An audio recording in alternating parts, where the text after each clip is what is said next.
في الفيديو اللي فات عرفنا ازاي بنربط البيرب سويت بالمتصفح عن طريق البوكسي بروكسي، والنهارده ان شاء الله هنتكلم عن اهم جزء في الاداة كلها تقريبا وهو تبويب البروكسي. طب يعني ايه اصلا بروكسي؟ تخيل كده انك عايز تبعت رسالة لشخص معين، بس بدل ما تبعتها له مباشرة بتديها لشخص وسيط يشوفها الاول وبعد كده يبعتها له.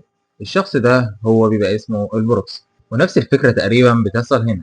انك لما بتفتح موقع من المتصفح بيبعت طلب للموقع، والموقع بيرد عليك بالصفحه المطلوبه. لكن لما بنستخدم البيرب سويت الطلبات دي بتعدي الاول على البيرب، عشان كده البيرب تقدر تشوف كل حاجه رايحه وجايه بينك وبين الموقع، وده السبب اللي بيخلي البيرب سويت اداه قويه جدا في تحليل تطبيقات الويب. دلوقتي خلينا نفتح تبويب البروكسي، هتلاقي جواه اكتر من تبويب فرعي، لكن اهم واحد بالنسبه لنا دلوقتي هو الانترسبت. وظيفه الانترسبت بسيطه جدا. لما يكون الانترسبت اون، اي طلب يخرج من المتصفح هيتوقف عند الفيرب الاول، يعني الفيرب هتمسك الطلب وتعرضه عليك قبل ما يروح للموقع. انما الانترسبت لو كان اوف فالطلبات هتعدي بشكل طبيعي جدا من غير ما تقف عند الفيرب سويت. طيب خلينا نجرب ده بشكل عملي. دلوقتي هنخلي الانترسبت اون ونروح للمتصفح نتاكد ان الفوكسي بروكسي شغال. هندوس هنا ونتاكد ان هو على دي مش ديسيبل.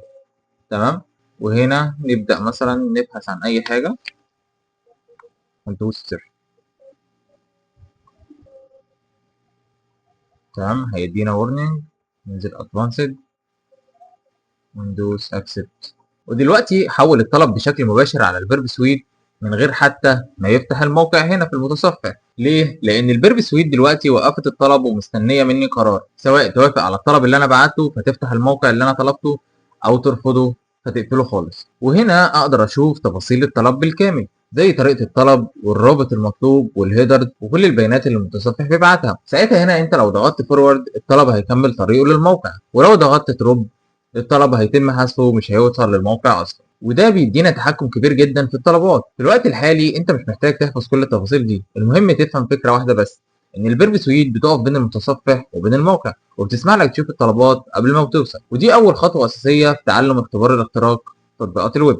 دي خلاصه اللي اتعلمناه النهارده، ان احنا عرفنا يعني ايه بروكسي ويعني ايه انترسبت والفرق بين اوف واون، وازاي البيرب بتشوف الطلبات قبل ما بتوصل للموقع. فلو استفدت من الفيديو ما تنساش تعمل فولو ولايك عشان تكمل معانا في رحلة تعلم أداة الفيرب سويت.